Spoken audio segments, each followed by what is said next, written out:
அனைவருக்கும் வணக்கம். சுப மாரிமுத்து, திருப்பூர்ல இருந்து. உங்களுக்கு நிறைய கடன் தொல்லைகள் அதிகமா இருந்தா இந்த கடன் தொல்லைகள்ல இருந்து வெளியிலே வர முடியலையே, என்ன பண்றது அப்படின்னு சொல்லி உங்களால தவிர்க்க முடியாம இருந்தா, கடன் அடைக்கிறதுக்கு ஒரு எளிய பரிகாரம் உங்களுக்கு நான் சொல்றேன்.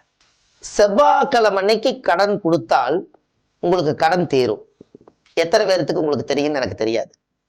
1,00,00,000 கடனா இருந்தாலும் சரி, 1,00,000 கடனா இருந்தாலும் சரி, 10,000 கடனா இருந்தாலும், செவ்வாய்க்கிழமை அன்னைக்கு நீங்க வாங்கின கடன்ல இருந்து ஒரு 10 ரூபாய் கொண்டு போய் இருந்தாங்க அந்த கடனுக்குள்ள கொஞ்சம் வச்சுக்கன்னு சொன்னீங்கன்னா, அந்த கடன் அன்னையில இருந்து உங்களுக்கு காசு கிடைக்க ஆரம்பிச்சிடும். அதுக்கப்புறம் அந்த கடன் அடைக்கிறதுக்கு உண்டான வாய்ப்புகள் நிறைய இருக்கு.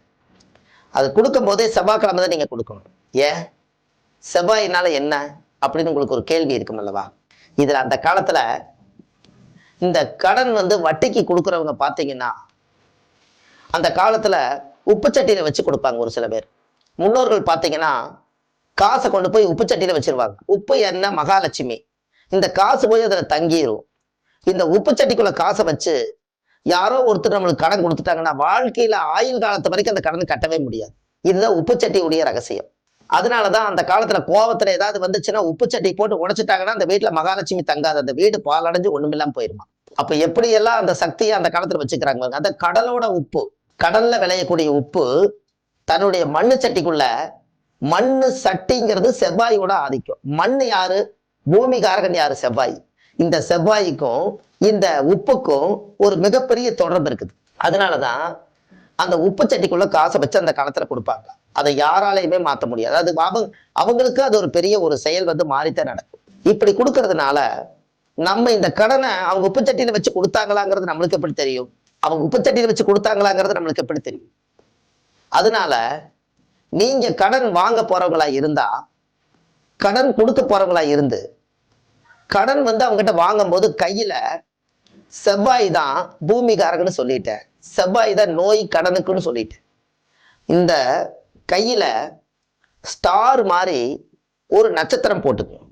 இந்த நட்சத்திரத்தை போட்டு இதுல சரவண பவ ஓம் அப்படின்னு போட்டு இந்த கையில வச்சு, இது உங்களுக்கு யாருக்கு சொல்லாதீங்க, இது அப்படியே எப்பவும் போல வச்சுக்கோங்க. அந்த சரவண பவ ஓம்னு நீங்க சொல்லி போட்டு அப்புறம் போய் நீங்க கடன் வாங்குங்க. உப்பு சட்டியில வச்சுக்கிற தோஷம் இந்த கையளவுல எல்லா தோஷம் நீங்கிரும். இந்த பணம் வீட்டுக்கு போனாலும் இந்த தோஷம் பாதிக்காது. சீக்கிரமா நீங்க கடன் அடைச்சிருவீங்க.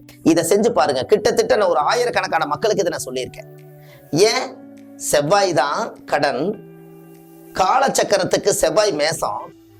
அந்த செவ்வாய் மேசம், அதே செவ்வாய் விருச்சிகத்துல 8ஆம் இடமா வருது. 8ஆம் இடம் என்பது அவமானம். பணம் கொடுக்கலைன்னா நம்மளுக்கு அவமானம் தானே. அப்ப அந்த அவமானம் வராம இருக்கிறதுக்காக சரவண பவ ஓம் அப்படிங்கிற ஒரு மூல மந்திரத்தை நீங்க 108 முறை சொல்லிட்டு கையில சரவண பவ ஓம்னு சென்டர்ல, நடு சென்டர்ல ஓம் போட்டு முருகனை தரிசனம் பண்ணிட்டு இந்த சோத்தாங்கையில அவங்ககிட்ட இருந்து நீங்க பணத்தை வாங்கினால், எவ்வளவு பணம் வாங்கினாலும் நீங்க கட்டிடுவீங்க. செவ்வாய்க்கிழமை அன்னைக்கு கடன் தீர்றதுக்கு நீங்க ஒரு ரூபாயாவது அவங்களுக்கு கொண்டு போய் கொடுத்துரும். இது கடன்ல விஞ்ஞான ரீதியான பரிகாரம், எளிய பரிகாரம். அந்த காலத்துல கையில பேனா இல்லாத காலத்துல முன்னோர்கள் அந்த காலத்துல என்ன பண்ணிருக்காங்கன்னா, ஒரு இடத்துக்கு கடன் கொடுத்தாங்கன்னா பணம் வாங்குறதுக்கு வர சொல்லுவாங்க. இவங்க வர சொல்லிட்டாங்கன்னா, இவங்க எங்க வர சொல்றாங்களோ அந்த இடத்துல மண்ணுல நட்சத்திரம் போட்டு சரவண பவம்னு உள்ளுக்குள்ள போட்டு ஒரு வட்டம் போட்டு, அந்த வட்டத்துக்கு பக்கத்துல ஒரு ஓரத்துல சாமியோட மந்திரத்து மேல காலை மிதிக்காம அதுக்குள்ள நின்று அவங்க வாங்கிட்டு போவாங்க.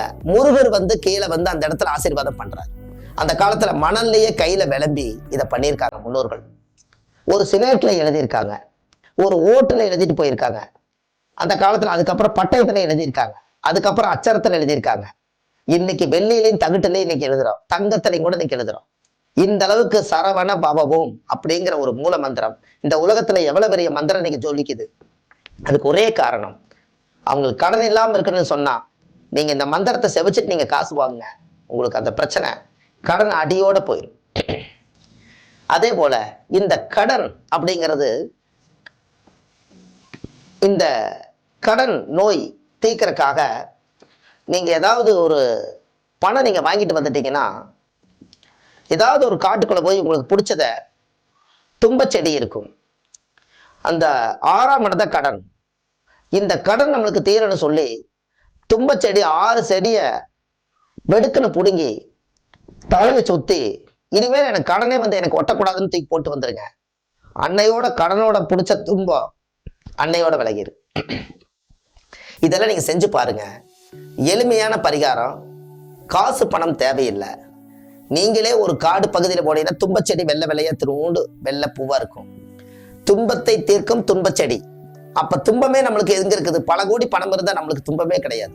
அது நிம்மதி இல்லைங்கிறது வேற. துன்பம்ங்கிறது என்ன? ஒருத்தர் கண்டு நம்ம பயப்படுறதே நம்மளுக்கு என்ன? கை நிறைய நம்ம காசு நம்ம வீட்டுல இல்லையே, கடல்ல மாட்டிக்கிறமேங்கிறத தூக்கமே வரல. அப்ப இதுதான் துன்பம். இந்த துன்பம் எப்ப வந்துச்சு, துன்பம் எப்ப வந்துச்சுன்னு கடைசியில துன்பத்துக்கு காரணமே துன்பச்செடி தான். அதனால கடன் போய் நீங்க வாங்கும் போது துன்பச்செடியை பிடுங்கி தலையை சுத்தி போட்டுருங்க 6 செடியை.